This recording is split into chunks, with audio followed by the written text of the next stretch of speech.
Hi everyone, इस video में हम इलेक्शन कमीशन पढ़ने वाले हैं। ठीक है, इलेक्शन कमीशन जो कि हमारे अरिहंत का नेक्स्ट टॉपिक था। ठीक है, तो इलेक्शन कमीशन देखो, पहली चीज़ तो कि हमारे देश में एक इंडिपेंडेंट इलेक्शन कमीशन होनी चाहिए। ठीक है, एक इंडिपेंडेंट इलेक्शन कमीशन होनी चाहिए। इस चीज़ की बात करता है हमारा आर्टिकल 324 ऑफ इंडियन कॉन्स्टिट्यूशन। ठीक है, अब देखो इलेक्शन कमीशन का काम क्या होता है, किस किस की इलेक्शन ये कंडक्ट करवाएगा। ठीक है, क्या इलेक्शन कमीशन सिर्फ पार्लियामेंट के इलेक्शन कंडक्ट करवाएगा? जी नहीं, इलेक्शन कमीशन आपके पार्लियामेंट के इलेक्शन कंडक्ट करवाता है, आपके स्टेट लेजिस्लेचर के इलेक्शन कंडक्ट करवाता है। ठीक है, आपके प्रेसिडेंट के इलेक्शन कंडक्ट करवाता है एंड आपके वाइस प्रेसिडेंट के इलेक्शन कंडक्ट करवाता है आपका इलेक्शन कमीशन। ठीक है, इलेक्शन कमीशन बनाया कब गया? इलेक्शन कमीशन को बनाया गया आपका 25 जनवरी 1950 में। ठीक है, इस दिन इसे बनाया गया अकॉर्डिंग टू दी कॉन्स्टिट्यूशन। ठीक है, उसके बाद देखो इलेक्शन कमीशन का काम क्या होता है कि ये ना प्रिपेयर करेगा, मेंटेन करेगा, अपडेट करेगा इलेक्टोरल रोल्स को। मतलब आपके जो इलेक्टोरल रोल्स होते हैं, ठीक है, आपका वो लिस्ट है उस चीज़ को। ठीक है, और सुपरवाइज़ करेगा कि हाँ भाई, जो कैंडिडेट जो नॉमिनेट हुए हैं क्या वो उसके लिए काबिल भी हैं। अब आपने देखा होगा कि जिसके ऊपर क्रिमिनल चार्जेस हैं, ठीक है, अपनी प्रॉपर्टी तो गलत शो नहीं करी, ये सब चीज़ें। ठीक है, तो इन सब चीज़ों के से कैंडिडेट की नॉमिनेशन पे, ठीक है, मतलब उनका इलेक्शन के लिए खड़े होने पर इफ़ेक्ट पड़ता है। तो वो चेक कौन करता है? वो सब चेक इलेक्शन कमीशन ही करता है। पॉलिटिकल पार्टीज़ को रजिस्टर करवाता है कि हाँ ये पॉलिटी अब एलिजिबल है to register as a national party, उसको रजिस्टर करो। ये पार्टी एलिजिबल है to register as a state party, तो उसको रजिस्टर करो। ठीक है, उसके बाद मॉनिटर करता है, मतलब देख रेख करता है इलेक्शन कैंपेन की।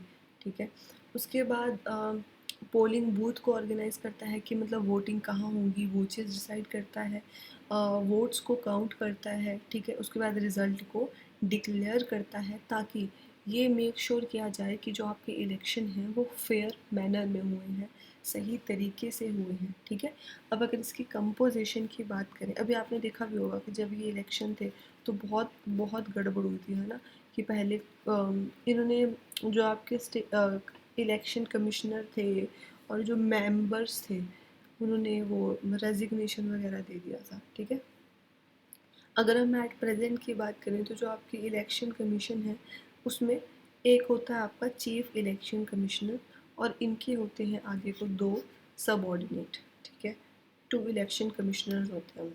ठीक है, एक चीफ हो जाएगा और एक ये। ठीक है, तो ये चीज़, उसके बाद जो इनकी अपॉइंटमेंट होती है वो प्रेसिडेंट ही करते हैं तीनों की। अगर इनके ऑफिस की बात करें तो 6 साल या फिर 65 years, which ever is earlier, जो भी पहले हो जाए। ठीक है, उसके अकॉर्डिंग इनकी इनका टर्म होता है। ठीक है, अब इसका क्या मतलब है, मान लो कोई पर्सन आपका 61 की एज में मेंबर बना इलेक्शन कमीशन का या फिर चीफ इलेक्शन कमिश्नर बना, तो वो पर्सन 65 की एज में जाके रिटायर हो जाएगा।